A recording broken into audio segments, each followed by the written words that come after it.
India doesn't run on coffee. It runs on chai. It drives the morning routine before the brain starts working, and it guarantees a 10-minute pause in the middle of every office shift. For decades, this massive daily fuel supply was controlled entirely by a highly decentralized, completely unorganized network of street-side vendors. Drinking chai from a local stall is an ingrained cultural behavior. It's a daily ritual and an evening social release, where one cup becomes two. The mechanics of the traditional stall are incredibly raw. You have one vendor, one stove, one recipe, and absolute consistency at high speed. Without branding, customer data, or corporate scalability, this cheap and fast model effectively captured the daily routine of 1 billion people. Then, venture-funded startups entered the game. Brands like Chaayos and Chai Point arrived with millions in funding and a strict mission to organize the market. Looking at this comparison chart, we can see exactly what investors saw. On the left, the traditional model operates with zero data, no hygiene standards, and zero scalability. On the right, the VC model promises customer tracking, standardized menus, and strict quality control. They used their capital to build premium air-conditioned stores, rolling out customized options and strict infrastructure across major cities. But despite the millions spent and the premium menus created, the 10 rupee local stall didn't disappear. It easily survived right alongside the 150 rupee premium cup. Raising capital and building modern infrastructure does not guarantee victory if a business miscalculates why people actually consume its product. The startup founders made a critical mistake. They tried to upgrade the physical beverage without understanding the ritual behind it. Let's call this the context gap. At a street stall, the psychological experience involves friction. You stand, you wait, it's slightly crowded and chaotic. But it serves as a communal pause that feels completely normal. Compare that to the environment of a premium chai cafe. You have air conditioning, digital menus, customized orders, and quiet isolation.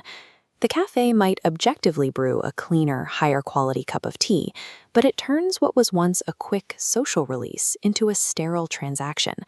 Forcing a customer to sit quietly, stare at their phone, and pay 15 times the normal price entirely breaks the cultural context of why they wanted chai in the first place.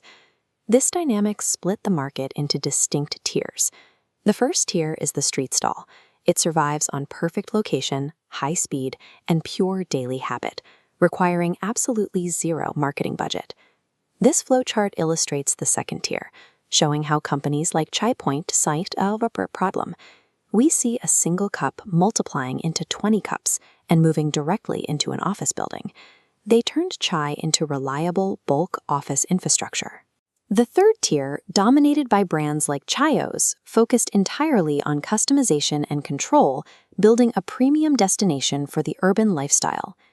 Because these startups carry massive overhead from rent, marketing, and investor pressure, they cannot survive on 10 rupee cups.